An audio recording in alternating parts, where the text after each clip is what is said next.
Welcome to my channel Hindi needs. Friends, आज हम पढ़ेंगे वर्ण विचार के विषय में। तो फ्रेंड्स, शुरू करते हैं। ध्वनि भाषा की लघुतम इकाई है। मतलब जो ध्वनि होती है वो भाषा की सबसे छोटी इकाई होती है। ध्वनियों के मेल से शब्दों का व शब्दों के मेल से वाक्यों का निर्माण होता है।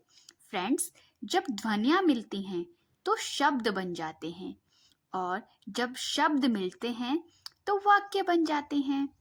प्रत्येक ध्वनि को लिखने का एक निश्चित चिन्ह होता है, उस चिन्ह को ही वर्ण कहते हैं।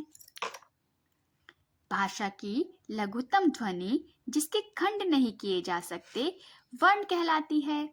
फ्रेंड्स, भाषा की वो ध्वनि मतलब जो सबसे छोटी इकाई होती है और जिसको हम तोड़ नहीं सकते, जिसके हम टुकड़े नहीं कर सकते, वो वर्ण कहलाती है। हम कह सकते हैं कि वह छोटी से छोटी ध्वनि जिसके टुकड़े नहीं किए जा सकते हैं वर्ण कहलाती है। वर्ण को मूल ध्वनि भी कहा जाता है। हिंदी में वर्ण शब्द ध्वनि और उसके लिखित रूप दोनों के लिए प्रयुक्त होता है। भाषा के सभी वर्णों के व्यवस्थित एवं क्रमबद्ध समूह को उसकी वर्णमाला कहते हैं। वर्ण मतलब जब किसी भाषा के भी वर्ण एक व्यवस्थित समूह में और क्रमबद्ध समूह में हो उसे उसकी वर्णमाला कहते हैं। तो फ्रेंड्स, ये है हमारी हिंदी वर्णमाला। हिंदी वर्णमाला में दो तरह के वर्ण होते हैं, एक होते हैं स्वर और एक होते हैं व्यंजन।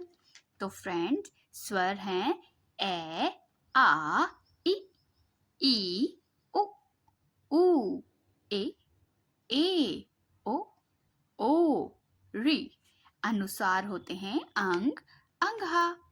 व्यंजन हैं क, ख, ग, घ, ङ, च, छ, झ, झ, ण, ट, ठ, ड़, ढ, ण, त, थ, द, ध, न, प, फ, ब, भ, म, र, ल, व, श, श, ह। संयुक्त व्यंजन चार होते हैं, छ, त्र, ज्ञ और श्र। फ्रेंड्स, मैंने आपको बताया वर्णमाला में दो तरह के वर्ण होते हैं, स्वर और व्यंजन। सबसे पहले होते हैं स्वर। तो आइए अब हम स्वर के विषय में पढ़ते हैं। स्वर जिन वर्णों का उच्चारण बिना किसी मदद के स्वतंत्र रूप से होता है वे स्वर कहलाते हैं। मतलब जिन्हें बोलने के लिए हमें किसी की भी जरूरत नहीं होती, वो स्वर कहलाते हैं। हिंदी में स्वर निम्नलिखित हैं ए, आ, ई, उ, र, ए, ओ।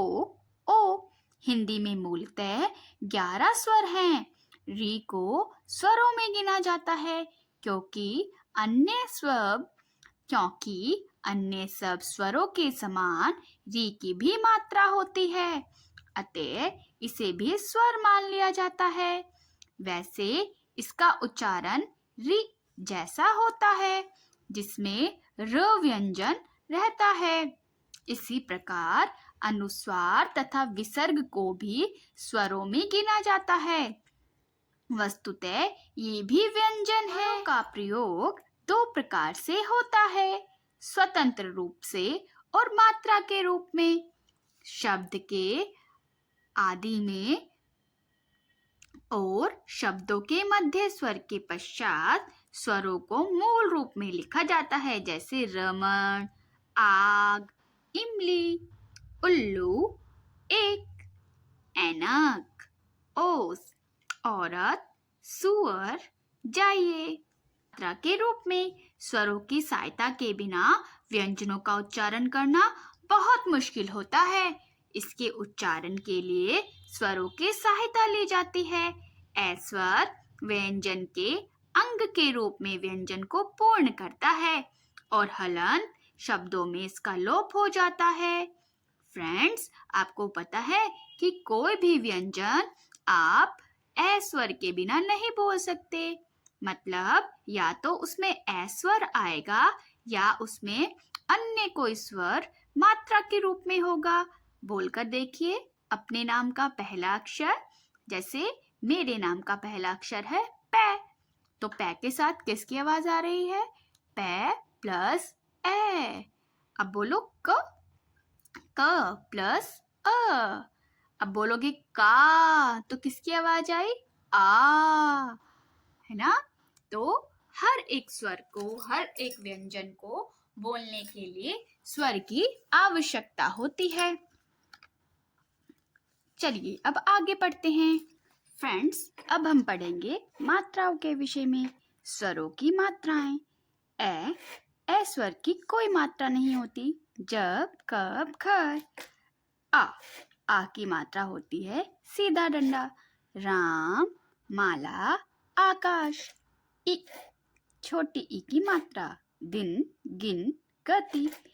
ई, बड़ी की मात्रा पीर, मीन, सीता। उ, कुछ साधु पुत्र। ऊ, चूना, डाकू, चाकू। री, कृपा, ग्रह, दृढ़। ए, मेला, चेला, बेसन। ए, पैसा, पैर, मैना। ओ, कोई, रोना, खोना। ओ, औरत, शौर्य, जो। फ्रेंड्स, स्वरों को 3 भागों में बांटा जाता है। हस्त स्वर, दीर्घ स्वर और प्लुप्त स्वर। हस्त स्वर जिन स्वरों के उच्चारण में कम से कम समय लगता है, अर्थात एक मात्रा का समय लगता है, उन्हें हस्त स्वर कहते हैं।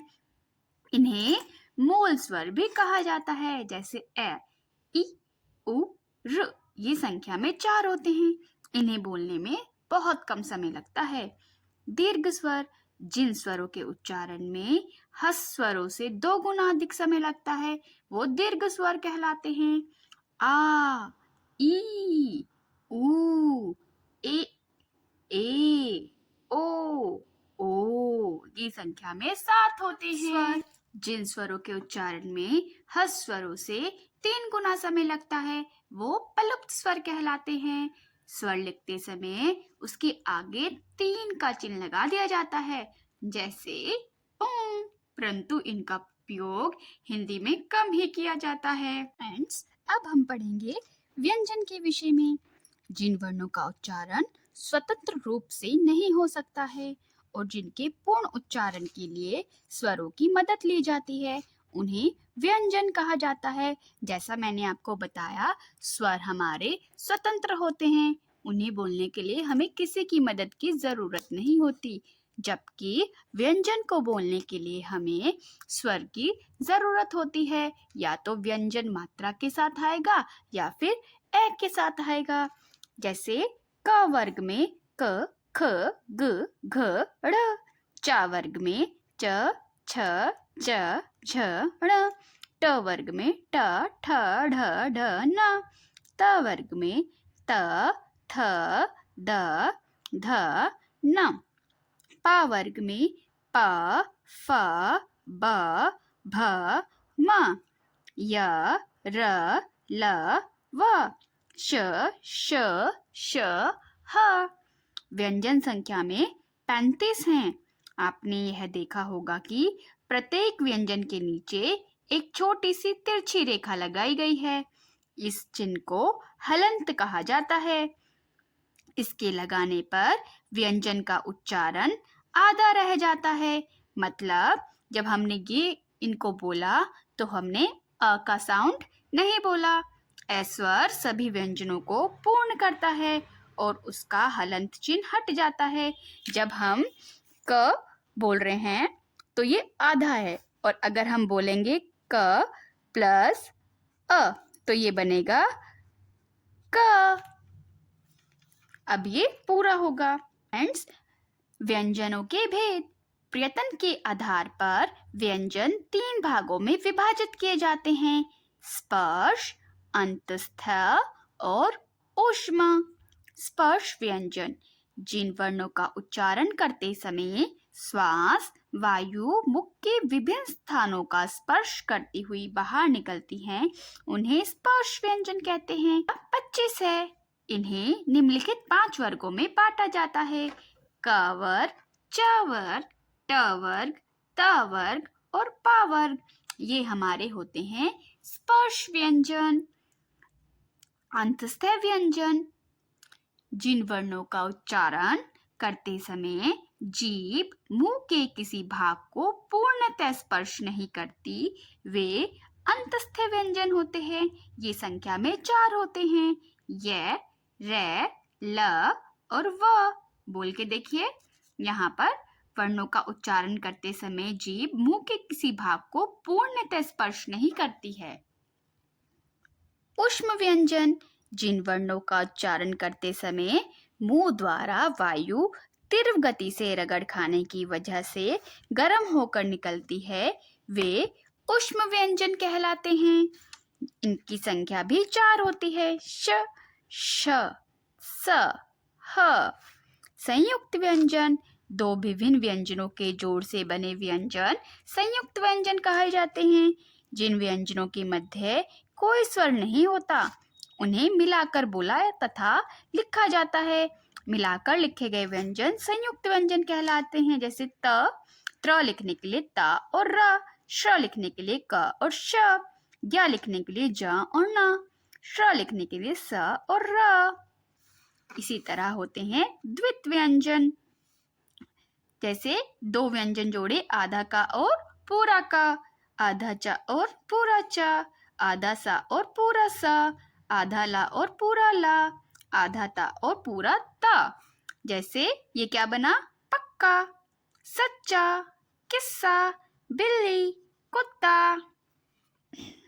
Thank you and have a nice day.